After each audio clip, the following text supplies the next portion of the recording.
যে মরণে কাফন নাই, যে মরণে গোসল নাই, যে মরণে কাফন নাই, নেই কোনো জামা জানাজার সামানা।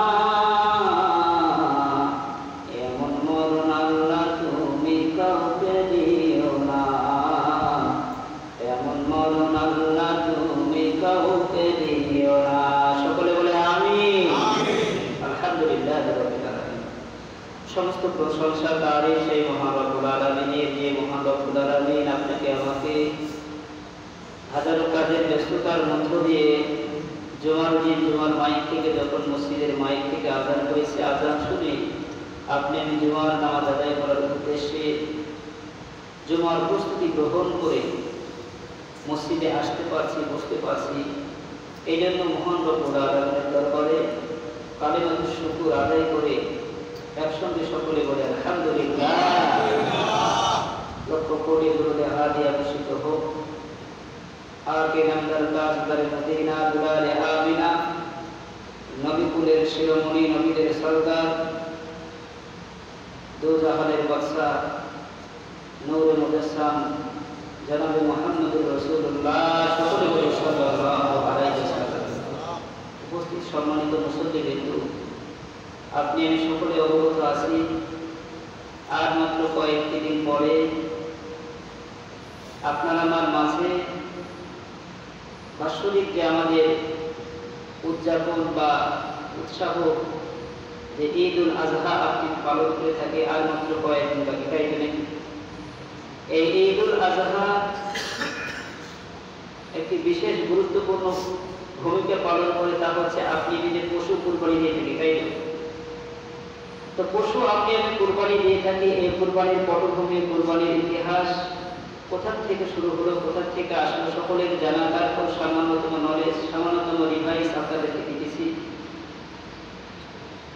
আজকের আলোচ্য বিষয় থাকবে কুরবানির ইতিহাস, পাশাপাশি হজের যে ফজিলত, হজের যেহেতু মৌসুম চলতেছে, এবং কুরবানির কি কি পশু আপনি কুরবানি দিয়ে থাকবেন।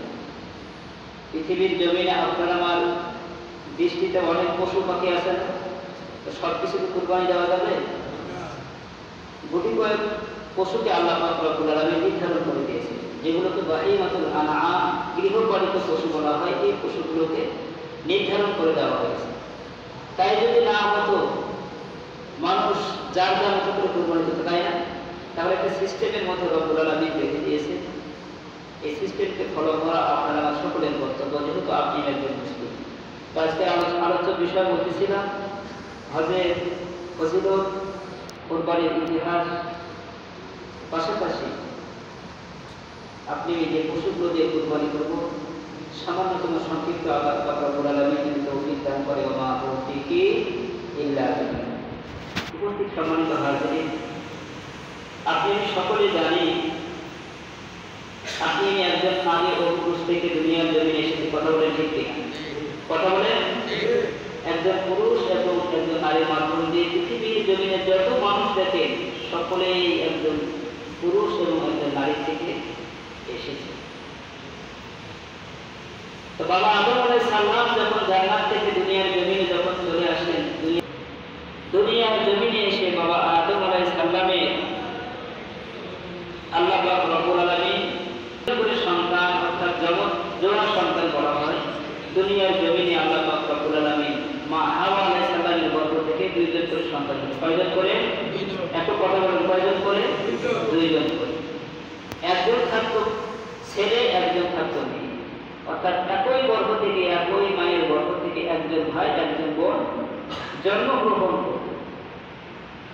ওই সময় আদম আলাইহিস সালামের আল্লাহ পাক রব্বুল আলামিন যে শরীয়ত, যে নিয়ম দিয়েছিলেন, ওই শরীয়তের নিয়ম ছিল একই গর্ভ থেকে যে ভাই এবং যে বোন, অর্থাৎ যে দুইজন সন্তান জন্মগ্রহণ করবে, তাদের জন্য বিবাহ বৈধ ছিল না হারাম ছিল? হারাম ছিল।